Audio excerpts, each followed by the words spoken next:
Welcome guys. AR classes में आपका स्वागत है। भारत माता की जय। ये सामने राजगुरु भगत सिंह सुखदेव, महान देशभक्त जिन्होंने देश की आज़ादी में बहुत योगदान दिया, उनके योगदान से संबंधित कुछ बात हम जानने चल रहे हैं। भगत सिंह 1928 में लाहौर में एक ब्रिटिश जूनियर पुलिस अधिकारी जॉन सैंडर्स की गोली मार करके हत्या कर दिए थे। इसके बाद ही उन्होंने सेंट्रल असेंबली में भी बम फेंक दिया। इन घटनाओं के कारण अंग्रेजों ने न्याय पद्धति का पालन करते हुए 23 मार्च 1931 को फांसी की सजा सुना दी। लाहौर सेंट्रल जेल में उन्हें फांसी दी जानी थी। फांसी दी जाने की बात को सुन करके भारतीय जनता काफ़ी उत्तेजित हो चुकी थी।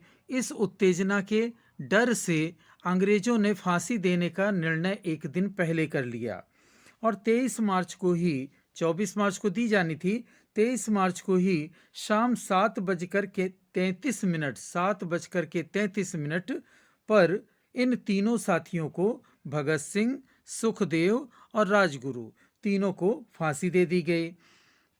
इसके बाद भी बदले की आग पूरी नहीं हुई। तब अंग्रेजों ने इन तीनों देशभक्तों के शव के छोटे छोटे टुकड़े करके, इन्हें अपमानित करके सतलज नदी के तट पर जलाना चाहा। सतलज नदी के तट पर जलती हुई लाश का काफ़ी अपमान कर रहे थे। जब इस बात की खबर हमारे हिंदुस्तानी देशभक्तों को चली तो काफ़ी भीड़ में जाकर के उन्होंने अंग्रेजों को वहाँ से भगाया और इन तीनों के शव को इकट्ठा किया और 24 मार्च को पूरे सम्मान के साथ रावी नदी के तट पर इनका अंतिम संस्कार किया गया। और यह खबर मथुरा दास जो कि शहीद सुखदेव के भाई थे, उन्होंने अपने द्वारा लिखित एक पुस्तक में बताया है और उस पुस्तक का नाम है मेरे भाई सुखदेव।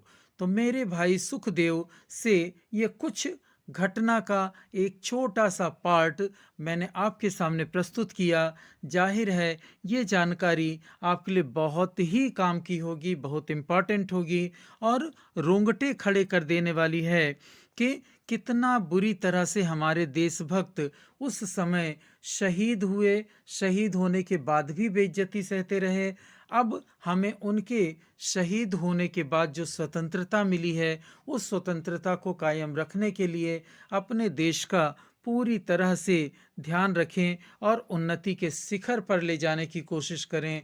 इसी भाव के साथ मैं अलविदा कहता हूँ। आप सभी स्वस्थ रहें, खुश रहें, मेरे चैनल को सब्सक्राइब करें, जिससे इस तरह की जानकारी हम आप तक पहुंचाने की और ज़्यादा कोशिश करें और आपके ज्ञान को और आपकी देशभक्ति को जगाने का काम करें, ताकि आप देशभक्ति को आप स्वयं और अपने आसपास के समुदाय में बांट सकें और देशभक्त पैदा हो सकें। जय माता दी, जय भारत माता दी।